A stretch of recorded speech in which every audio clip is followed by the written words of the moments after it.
ly hôn và không bao giờ tái hôn. Đây là 3 lý do nói lên suy nghĩ của mọi người. Xin kính chào quý vị và các bạn đang theo dõi Ngẫm Quanh Ta. Quý vị thân mến, có người từng nói, đã ly hôn thì phải thận trọng khi tái hôn, trừ khi gặp được người yêu mình đến mức không nhịn được nhìn mình. Nếu không thì hãy kiếm tiền. Trong cuộc sống, có những quyết định lớn đánh dấu bước ngoặt quan trọng, và một trong những quyết định đó chắc chắn là việc ly hôn. Sau khi trải qua thử thách của mối quan hệ không thành công, nhiều người đã đối mặt với câu hỏi quan trọng: tiếp tục hành trình đời sống còn lại mình như thế nào? Người ta thường nói rằng, sau khi ly hôn, việc tái hôn đòi hỏi sự thận trọng và suy nghĩ cẩn thận. Có người đã chia sẻ quan điểm thú vị về việc tái hôn, nói rằng nếu quyết định này không đi kèm với sự chắc chắn và sự hiểu biết sâu sắc về người đối phương thì nên tạm thời dừng lại. Họ đề xuất rằng, trước khi bước vào một mối quan hệ mới, người ta cần phải gặp được người mà họ yêu đến mức không thể nhịn được nhìn mình. Điều này đồng nghĩa với việc tìm kiếm một tình yêu chân thành và sâu sắc, nơi mà tâm hồn và tâm trí đều hòa mình vào nhau. Tuy nhiên, một quan điểm khác cũng xuất hiện, đề xuất rằng nếu không tìm thấy người đó, hãy tập trung vào việc kiếm tiền. Điều này không phải là biện pháp thay thế, mà là một cách để người ta tự chủ và phát triển bản thân trong thời gian không gắn bó với mối quan hệ. Kiếm tiền không chỉ mang lại độc lập tài chính mà còn giúp xây dựng sự tự tin và khả năng quản lý cuộc sống. Sự đa dạng trong cách tiếp cận này thể hiện rằng mỗi người có quyền lựa chọn con đường phù hợp nhất cho bản thân sau ly hôn. Quan trọng nhất là phải tôn trọng và làm theo những giá trị cá nhân để cuộc sống sau ly hôn trở nên ý nghĩa và đầy đủ hơn, dù có tái hôn hay không.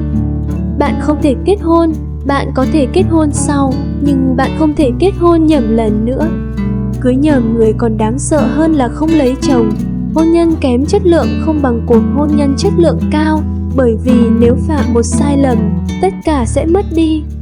Bạn có thể mất không chỉ thời gian mà còn cả tâm trạng và cuộc sống của bạn. Mỗi người mang trong mình những trải nghiệm và hành trình riêng biệt sau ly hôn, và không có một công thức hay một quy tắc cứng nhắc nào áp đặt được cho tất cả mọi người. Đối với nhiều người, quãng thời gian sau ly hôn là cơ hội để tự khám phá, định hình lại bản thân và học hỏi từ những trải nghiệm đã qua. Tái hôn không chỉ là vấn đề của tình cảm mà còn liên quan đến khả năng tự chủ và độc lập trong cuộc sống.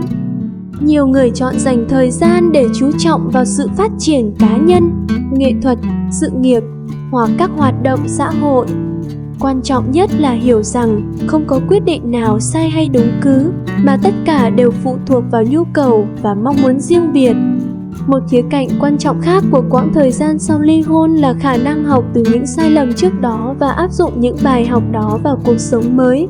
Điều này có thể giúp người ta dựng một mối quan hệ mới một cách khôn ngoan hơn, dựa trên sự hiểu biết sâu sắc về chính bản thân và đối phương. Cuộc sống sau ly hôn không chỉ là về việc tìm kiếm tình yêu mới, mà còn là về việc tái tạo bản thân và xây dựng một hạnh phúc đến từ sự độc lập và tự chủ. Cho dù quyết định là kiếm tiền hay tìm kiếm tình yêu, quan trọng nhất là giữ cho trái tim và tâm hồn mở cửa để những trải nghiệm mới có cơ hội đến và làm giàu cuộc sống. Ly hôn là một trải nghiệm khó khăn đối với tất cả mọi người. Nó có nghĩa là sự kết thúc của một cuộc hôn nhân, nhưng nó cũng mang đến cơ hội để suy nghĩ lại và trưởng thành.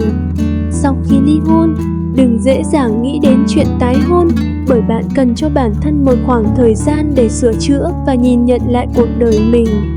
Một độc giả cho biết anh đã ly hôn ở tuổi 34 và không có ý định tái hôn kể từ ngày đó.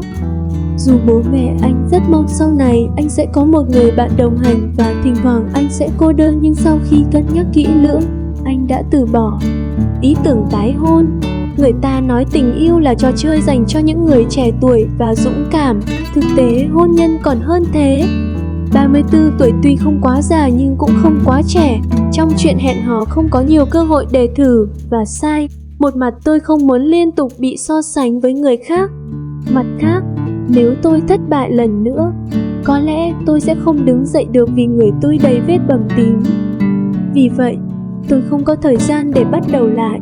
và tôi không muốn mất thêm 10, 20 năm nữa để quen một ai đó, rồi mọi thứ tan vỡ. Khi lấy nhau, bạn có rất nhiều người phải chăm sóc, gia đình của anh ấy, tổ ấm của bạn, giờ bạn đã ly hôn. Bạn có con cái, công việc riêng và bố mẹ già.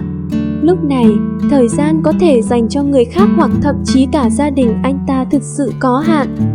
Bạn không muốn sống một cuộc sống không có chính mình nữa, vì không ai quan tâm đến bạn và không ai trân trọng bạn. Thời gian ít ỏi còn lại, bạn muốn làm hài lòng chính mình. Nếu tôi không có thời gian quan tâm đến người khác và gia đình họ thì chắc chắn sẽ không có ai chấp nhận. Nếu người tái hôn mà không có con riêng thì chắc chắn sẽ xin thêm một đứa con nữa. Tôi không đủ can đảm để trải qua tất cả một lần nữa và trải qua nỗi buồn vì không biết liệu điều đó có xứng đáng hay không. Lúc đó sẽ không có giá trị gì, hoặc là một trong hai đứa trẻ quá không nỡ bỏ cuộc, hoặc là cả hai đều không đủ năng lực. Nếu anh ta có con riêng, có lẽ cả hai đều không đủ tự tin để coi con của người khác như con của mình. Thậm chí công bằng một chút cũng khó làm được. Nói cách khác, nếu không thể trông cậy vào cha ruột của đứa trẻ thì liệu nó có thể trông cậy vào người khác được không? Có thể bạn sẽ nói rằng có một người phù hợp như vậy, yêu thương tôi, thương con và đối xử tốt với tôi, nhưng lúc nhỏ tôi không có được, bây giờ làm sao dễ dàng có được. Xác suất là quá nhỏ, từ nay hãy để thuận theo tự nhiên, thà thiếu còn hơn bừa bãi. Trong cuộc sống, tuổi tác thường được xem là một thước đo quan trọng đối với nhiều quyết định, đặc biệt là trong mối quan hệ và cuộc sống tình cảm. Có những giai đoạn trong đời khi người ta cảm thấy tuổi tác của mình không cho phép hoặc không muốn thử nghiệm và phạm sai lầm. Mặc dù tuổi tác có thể là một yếu tố quan trọng, nhưng nên nhớ rằng mỗi người có quyền tự quyết định về cuộc sống của mình. Quyết định không thử nghiệm có thể là cách để bảo vệ tâm hồn và tránh những rủi ro không cần thiết. Đôi khi, việc chấp nhận và tôn trọng quyết định này cũng là cách tốt nhất để tạo nên một cuộc sống đầy đủ và hài hòa. Quan trọng nhất là tự nhìn nhận về những giới hạn mà tuổi tác mang lại, và có thể tìm ra những trải nghiệm khác mà không cần phải dấn thân vào những thách thức mà người ta có thể không cảm thấy sẵn sàng đối mặt.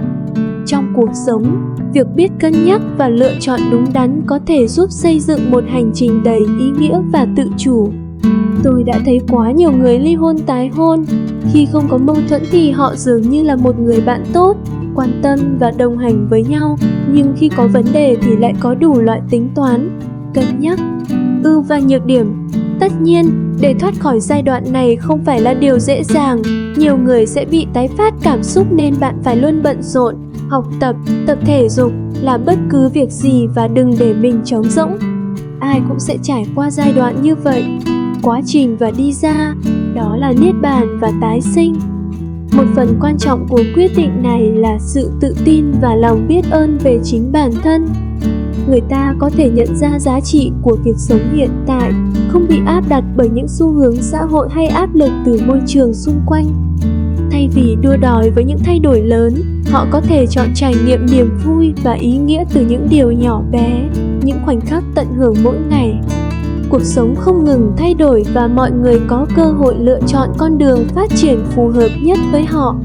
Dù là thông qua sự học hỏi từ những thử thách hay là bằng cách duy trì sự ổn định và an bình, quan trọng nhất là quyết định phản ánh sự tự chủ và ý thức của mỗi người về cuộc sống của mình.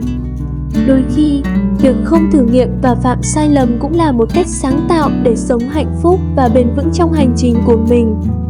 Hôn nhân không có gì đáng sợ, điều tồi tệ nhất là ly hôn. Điều thực sự khủng khiếp là kết hôn và nhận ra mình không đủ khả năng để rời xa. Bạn chỉ có thể dành cả cuộc đời mình cho cuộc hôn nhân mà bạn muốn trốn chạy này nhưng không thể. Cảm ơn quý vị đã lắng nghe, chúc quý vị nhiều sức khỏe, xin chào và hẹn gặp lại.